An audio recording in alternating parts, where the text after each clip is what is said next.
Olha, depois que os 4 bairros, Pinheiro, Mutange, Bebedouro, Bom Parto e uma parte do Farol, começaram a afundar por conta das minas da Braskem, a cidade parece que encolheu, um caos. Se deslocar hoje, qualquer dia, qualquer hora, pela cidade. A mobilidade urbana está na pauta das discussões da Prefeitura, do Governo do Estado, da Câmara dos Vereadores. No Legislativo Estadual eu percebo assim, uma certa reticência, mas é alvo da discussão. Tem lá uma comissão de mobilidade urbana que deve estar discutindo também o plano diretor. O que nós temos tem quase 16 anos, 16, 20 anos. Caducou. De 10 em 10 anos esse plano diretor tem que ser renovado. O meu entrevistado de hoje é um médico, um militante PT que tem uma cadeira na Câmara dos Vereadores, reconquistou lá uma cadeira na Câmara dos Vereadores de Maceió, o doutor Valmir Gomes, do Partido dos Trabalhadores. Primeiro, eu quero que o senhor saiba que é uma honra estar entrevistando o senhor, que é membro da Comissão de Mobilidade Urbana. Eu fiz um preâmbulo aqui dizendo que a cidade está um caos. O senhor vive esse caos?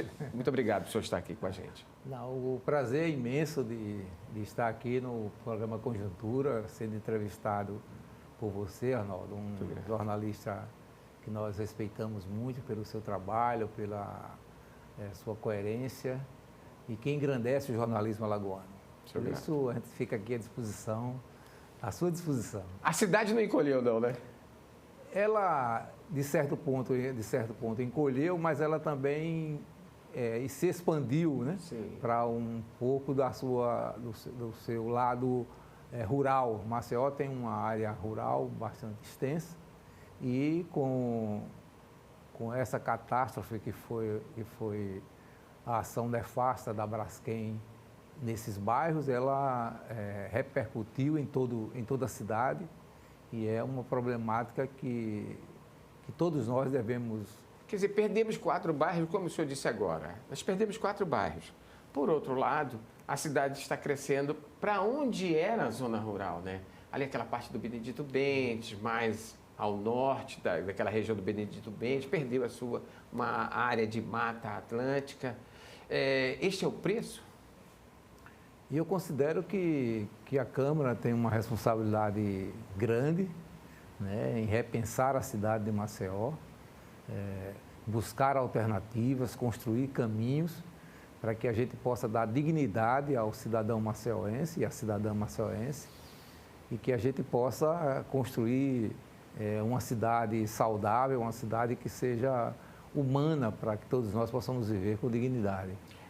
Os 25, o prefeito JHC diz que tem apoio dos 25 vereadores, tanto que ele consegue aprovar os projetos que encaminham o Legislativo Municipal sem grande dificuldade. Vocês estão discutindo essa questão porque a mobilidade urbana ela vai afetar na vida econômica, não é? Estão discutindo isso com o prefeito? Sim, Arnaldo, a gente desde o início nós tivemos uma preocupação imensa com a mobilidade urbana. Tanto que aprovamos na casa um projeto nosso de lei da construção da política municipal de mobilidade urbana. Esse projeto foi aprovado, mas precisa que a SMTT, hoje é DMTT, houve uma mudança na sua nomenclatura, né, nós estamos abertos ao diálogo, né, para que nós possamos construir essa política, ouvindo todos os segmentos da sociedade que vivenciam a dificuldade da mobilidade urbana. A gente, na nossa lei, faz uma reestruturação do Conselho Municipal, que hoje antes era Conselho Municipal dos Transportes, a gente transformou em Conselho Municipal de Mobilidade Urbana, com uma nova arquitetura, com novos membros, mas até agora a Prefeitura e a DMTT não implementou. Então, nós estamos fazendo essa discussão para que haja, né, a implementação dessa política que ela se coaduna com a política nacional da mobilidade urbana. Recentemente nós entrevistamos aqui o diretor da DMTT, o delegado Fábio Costa, né, e ele nos falou que com recursos da Braskem também, né, com recursos da Prefeitura e da Braskem, nós estamos construindo novas vias. O que essa comissão que o senhor faz parte de mobilidade urbana sabe efetivamente sobre o que está sendo construído na cidade para melhorar esse caos que está aí? Eu considero que o doutor André Costa, que é o nosso diretor da EDMTT, ele tem feito um trabalho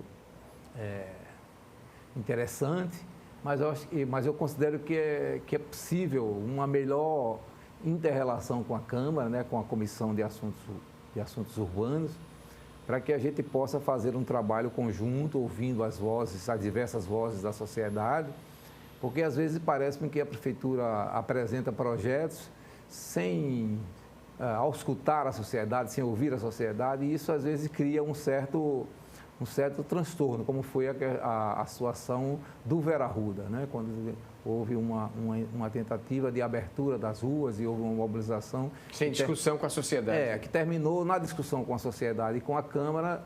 Pacificou, né? Pacificou e não foi à frente. Então, é nesse sentido que a gente tem uma preocupação muito grande. Eu acho que é interessante você trabalhar a abertura de algumas vias que são necessárias. Se fala em duplicação da Fernandes Lima, né? Ampliar. Há uma ampliação, né? Porque há uma perspectiva da Prefeitura de trazer o BRT, né? Que é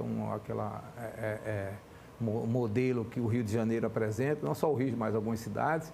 Mas a gente considera que além desse trabalho, a gente tem que dar uma ênfase muito grande no VLT. Eu acho que o VLT pode ser uma alternativa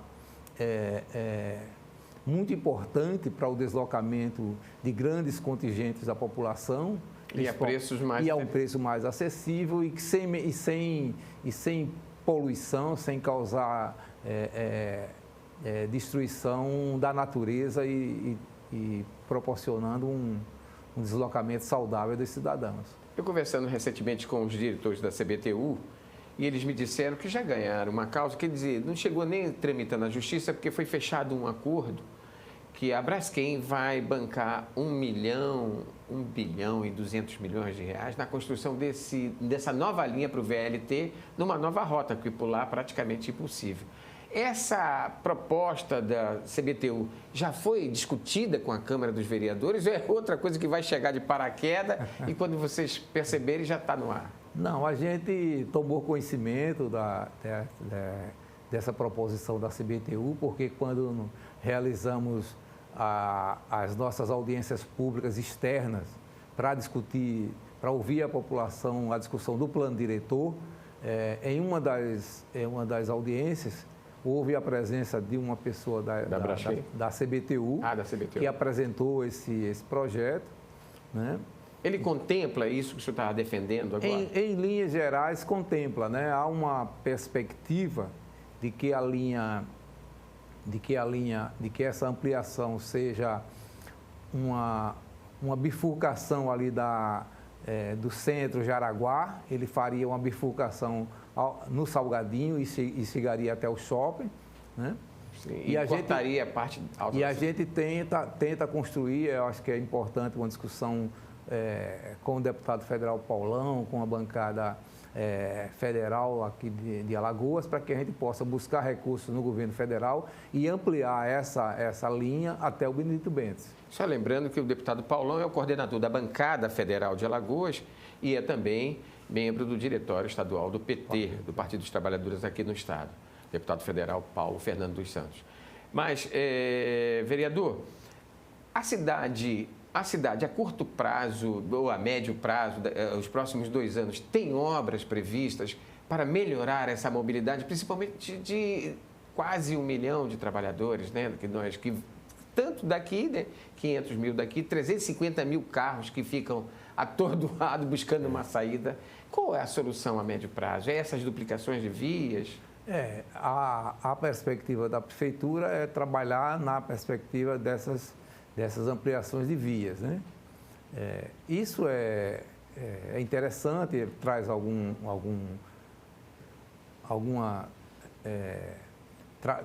tenta buscar uma solução, mas eu considero que ela dá uma ênfase muito ainda no automóvel, no ônibus, né? E vocês querem uma discussão, a Câmara ou, no caso, o senhor, que defende uma discussão mais coletiva, né? pública? Não só a minha pessoa, mas na Câmara outros vereadores também levantam essa discussão, né? E há um consenso entre a gente na Câmara de que é preciso ouvir a sociedade no sentido de trazer outras proposições, né? Eu acho que a DMTT precisa se abrir mais para a discussão com a sociedade, para que a gente possa, então, na discussão do plano diretor, a gente trabalhar a mobilidade urbana com muita ênfase, buscando soluções que venham a favorecer o cidadão e a cidadã maceiense. Eu fiz um convite ao presidente da comissão, que é o vereador Eduardo Carnuto, né, do Partido Verde, do PV, para participar com a gente aqui numa entrevista para explicar esse plano diretor. Nós temos um plano diretor, a cidade precisa de um plano diretor que deveria ter chegado em novembro na Câmara, foi adiado para maio, junho e agora está sendo adiado para agosto. Esse novo plano diretor, vem mesmo? O senhor tem alguma notícia dele? O que nós temos conversado e havia uma perspectiva de que ele chegaria no início do ano e tal, aquela coisa toda, mas agora a previsão é de que no retorno do nosso recesso, né, em agosto, a gente vai ter esse plano na Câmara de Vereadores para que a gente possa iniciar as discussões com a sociedade. O senhor, eu não sei se foi do senhor a ideia, mas já houve uma discussão preliminar com a sociedade com relação ao plano diretor, não é isso? 2 audiências públicas? Não, foram 7 audiências públicas. Perdão, desculpe o erro aqui, 7 audiências públicas. Nessas audiências públicas, o que é que a população... Porque essas audiências públicas é para ouvir o que a população quer, né? Certo. Os segmentos. A cidade hoje está na moda, é a capital do turismo no Nordeste, proporcionalmente é a que mais recebe turistas. O São João está sendo aí um sucesso de público, né? Porém, nós temos alguns problemas graves. O que esse plano diretor já sinaliza? O que já sinalizam para os vereadores, que são os nossos representantes? A gente não tem, assim, com clareza o que a Prefeitura escreveu...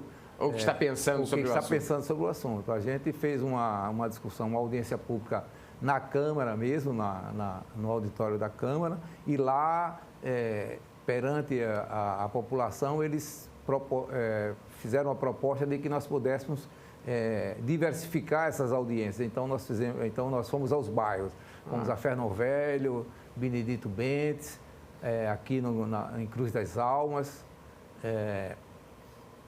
no Farol, no Trapiche, uma audiência pública, inclusive lá no Sindicato dos Médicos, e fomos ouvindo, escutando o sentimento e o desejo das pessoas. Nós vamos traduzir isso num relatório.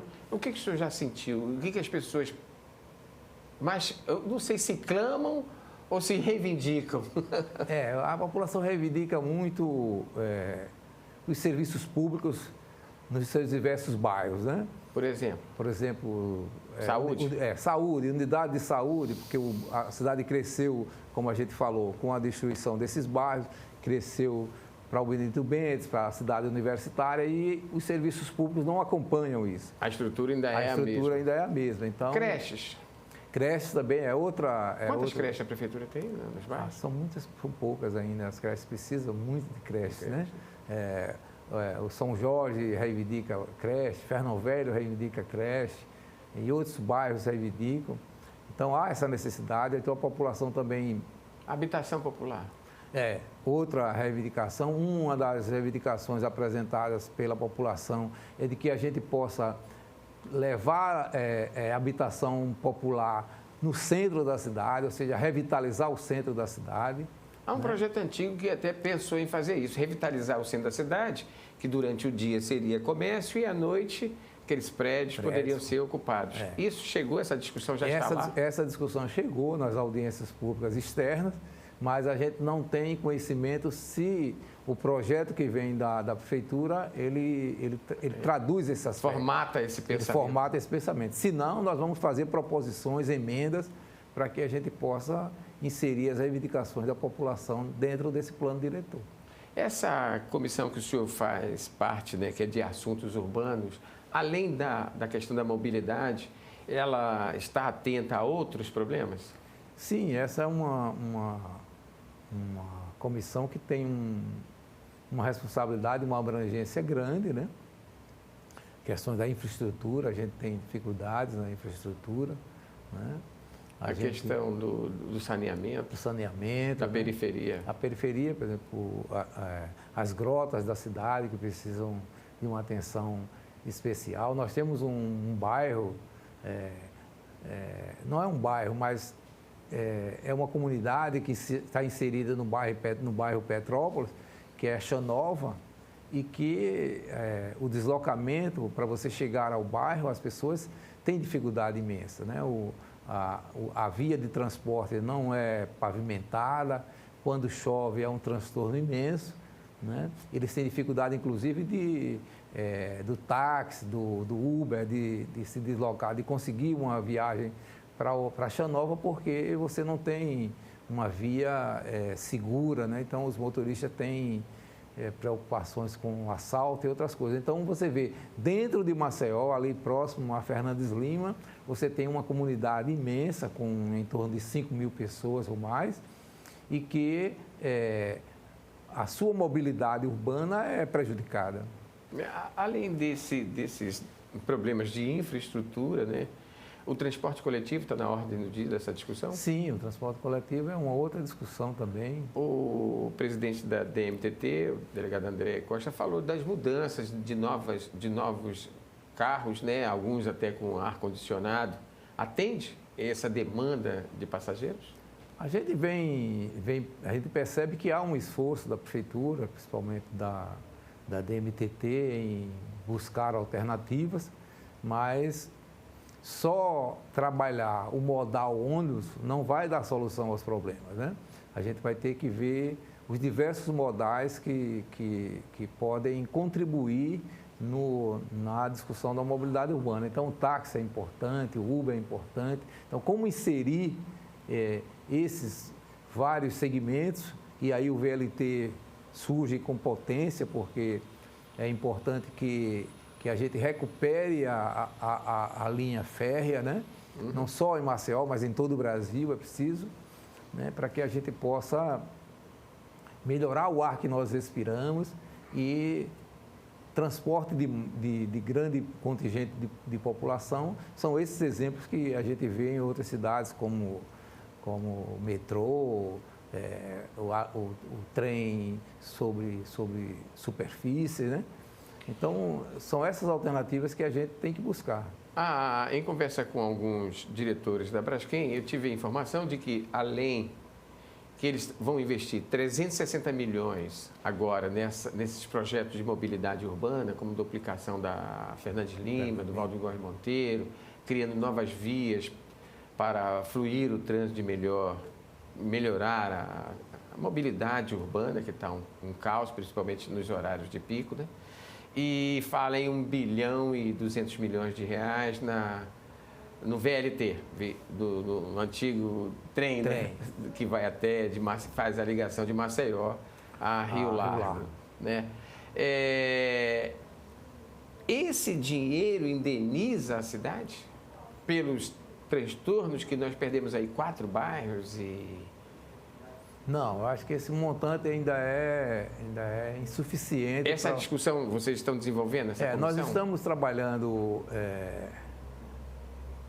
tentando levar uma emenda agora na Lei de Diretrizes Orçamentárias do município, que nós vamos ter que aprovar até o final desse semestre. Até o dia 30, né? Até o dia 30. Vocês também, se não aprovar, não entra em recesso, né? Ou entra, não tem problema não? Eu acho que entra, pode entrar. Não é diferente da Assembleia Legislativa. Sim. Então, eu considero que a gente está tentando trazer para a LDO um artigo que seja estabelecido o montante de recursos que vai ser transferido pela Braskem pelo pagamento dos danos causados ao município de Maceió. Então, quer dizer, isso ainda não está pré-estabelecido. O Ministério Público fala em alguma coisa, né? Mas vocês ainda não têm uma ideia. A gente não tem uma noção concreta. Então, e é preciso que esse valor seja inserido dentro do orçamento. Ele não pode ficar nas nuvens, né? né? No imaginário. No imaginário. Então, a gente vem discutindo que... Já chegou algum valor lá na Câmara, não? Não, ainda não existe um valor pré-determinado. Se fala em algumas cifras, mas até hoje a gente não tem... E essa proposta tem que vir junto com o orçamento, a lei orçamentária, né? A LDO vai dar diretriz a essa... Eu vou tentar dar diretriz a essa discussão, para que quando venha a lei orçamentária já venha com o valor estabelecido. Né? A LOA. Agora, vamos entrar numa discussão política, porque, pelo que o senhor coloca mesmo, a Comissão de Assuntos Urbanos ainda depende, primeiro, do plano diretor, né? E de uma política mais clara da mobilidade urbana. O que vai ser feito com esses 360 milhões e como vai ser aplicado e como a cidade vai sair desse caos. Eu acho que essa é uma discussão que vai esquentar no próximo semestre. Até porque é véspera do período eleitoral. E por falar em período eleitoral, o seu partido reconquista uma cadeira na Câmara dos Vereadores e mantém a cadeira na Assembleia Legislativa, né? Na Câmara dos Vereadores já se fala aí em candidatos que vão fazer oposição mais ligado à família Calheiros, né? Que é o presidente do PT, do MDB. E em algum momento lá atrás, o Partido dos Trabalhadores cumpriu tarefa do MDB. Dessa vez vai ter candidato para valer ou nós teremos um candidato aí para enfrentar de forma oposicionista? Hoje nós somos uma federação, né? Que é junto com o PV, né? Conjuntamente com o PV, o Partido Verde, e com o PCdoB, com o Partido Comunista do Brasil. Então, essa foi uma construção, né, que foi deveras importante para a eleição do presidente Lula e que ela permanece até 2026. São 4 anos deste casamento, né, do Partido Verde, do Partido dos Trabalhadores e do Partido Comunista do Brasil. Essa federação mantém uma aliança com o MDB? Sim, mantém uma aliança, né? E faz oposição ao PL de JHC, mas na Câmara nem tanto, né? Não, a gente tem uma postura de oposição propositiva, uma oposição que busca trabalhar projetos, ideias, né? No sentido de que o município avance. Né? E a gente tem tido um diálogo bom com o prefeito JHC. Quando projetos vêm no sentido de prejudicar a comunidade maceuense, a gente se posiciona firmemente contra. Né? Mas quando são projetos que buscam ajudar a população, a gente não vai ter uma visão sectária de votar contra. Em recente entrevista com o prefeito JHC, ele fez um elogio aos 25 vereadores e até agradeceu o apoio que tem aos projetos do Executivo Municipal. Quase todos foram aprovados pelo Legislativo. Isso se deve por quê? Acho que tem um diálogo da liderança do prefeito com a Câmara e isso vem se traduzindo em aprovação. Mas a gente teve alguns entraves na Câmara com relação, por exemplo, ao processo de terceirização da saúde, por exemplo. Então, foi um embate que a gente não concordamos com a proposição. Eu considero que os serviços públicos, a Prefeitura deve fortalecer esses serviços, né? E a gente tem tido um enfraquecimento, por exemplo, na saúde, na assistência social. Há uma perspectiva de que possa também ir para a educação, mas não chegou ainda. Então, nós consideramos que na saúde, por exemplo, nós temos que fortalecer a estratégia de saúde da família, e a Prefeitura não vem fortalecendo a estratégia, trabalha numa perspectiva de uma contratação por organizações sociais, né? Então, essa é um grande entrave que a gente encontra ainda. Mas voltando à discussão da federação... Sim, porque eu até ia questionar, o PT terá, a federação terá um candidato? Hoje a gente trabalha um nome, né, para a Prefeitura de Maceió, o PT defende um nome, a gente tem vários nomes na no nosso partido, mas estamos em diálogo com o PV e com o PCdoB. Nós estamos apresentando o nome do deputado federal Paulão, né, para prefeito de Maceió. Para prefeito de Maceió. E ele já topou? O Paulão sempre é um companheiro de luta, né? E caso seja chamado para esse embate, eu tenho certeza que ele não vai abdicar da luta. Eu tenho uma consideração, um amigo que eu conheço de longas datas, né, Paulão, mas ele não vai ser laranja num processo eleitoral. Não. Eu estou falando isso porque eu e o senhor, nós sabemos que nós tivemos um processo onde o PT fez um papel de laranja. Ele não vai ser laranja no processo eleitoral. Não, Paulão tem uma postura ética muito forte. Concordo. Né? Tem um posicionamento firme. Se for para trabalhar dentro dessa perspectiva, eu tenho certeza que ele não vai aceitar. É evidentemente que existe uma relação da federação e do Partido dos Trabalhadores, em particular, com o governo do Estado, com o senador Renan Calheiros, né? Que é uma relação já de um bom tempo. E de aliança, né? E de aliança, mas a gente pode trabalhar diversas alternativas, né? Podemos trabalhar, se for possível, trabalhar uma frente democrática, como assim o fez o presidente Lula, trabalhando uma grande união dos segmentos progressistas, né? A nível de Brasil. Nós podemos fazer também esse trabalho construindo uma frente progressista para Maceió, e aí nós podemos dialogar com o governo do Estado e, quem sabe, uma vice-prefeitura ou a mesma cabeça da chapa. Vai depender muito das águas que vão rolar até outubro do próximo ano. O meu diretor ele já me disse: Arnaldo, você tem 2 minutos. Está sendo uma conversa bem interessante. O que os 1.100.000 alagoanos pode esperar? Porque nós ainda estamos num ano administrativo até o final do ano. Essa relação Câmara de Vereadores, Poder Legislativo Municipal e prefeito JHC, que é do PL, Poder Executivo também municipal. Como o senhor vai ser essa relação até o final do ano? Como é que o senhor define isso? Não, eu acho que eu considero que a relação pode permanecer num nível de grandeza política, né? Vai depender dos projetos que o prefeito venha a apresentar, né? E eu acho que o projeto mais crucial é o plano diretor. Que tem que chegar em agosto. Tem que chegar, né?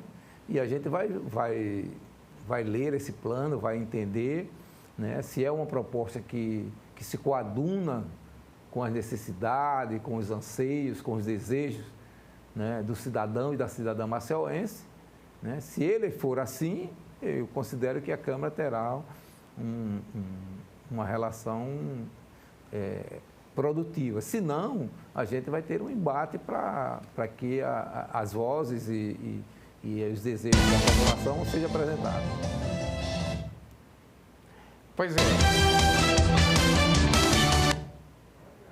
Pois é, olha, nós tivemos aí, eu quero agradecer a sua presença aqui. O que a gente pode esperar é que nós estamos num ano legislativo e que até o final do ano a relação é política. A disputa fica para 2024. Muito obrigado. Obrigado. Acabei de entrevistar o Dr. Valmir Costa, membro da Comissão de Assuntos Urbanos da Câmara dos Vereadores de Maceió.